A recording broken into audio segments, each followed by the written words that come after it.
Kasamaan o kadiliman, pumili kayo.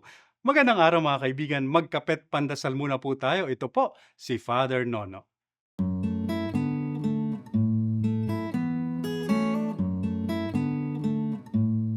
Naaalala niyo po siguro yan, isang wow mali na talumpati ng isang politiko.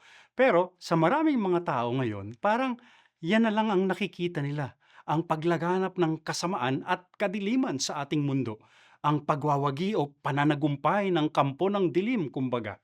At sa ganang akin po, yan yata ang makabagong tukso, ang pinaka-tentasyon ng makabagong panahon, ang mawalan tayo ng pag-asa, to despair. Yun bagang parang wala ka nang makita kundi kadiliman at kasamaan.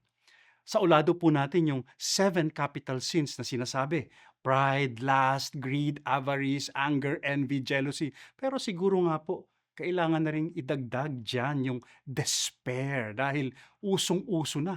Marami na ang tinatawag na pessimistic o laging negatibo ang pananaw sa buhay. Semana Santa na po at sa linggong ito, pinaalala sa atin ang ating pananampalataya. Sa krus, pinagwagian ni Jesus ang kasalanan at kasamaan. Ang liwanag ay nagtagumpay laban sa kadiliman. At sa bisa ng ating relasyon kay Jesus, tayo'y bahagi ng liwanag na yan. Kaya nga't tinawag niya tayong ilaw ng mundo. Manalangin po tayo. Poon, turuan mo po kami. Naway magtiwala pa kami na higit ang kapangyarihan ng liwanag sa kasamaan at kadiliman.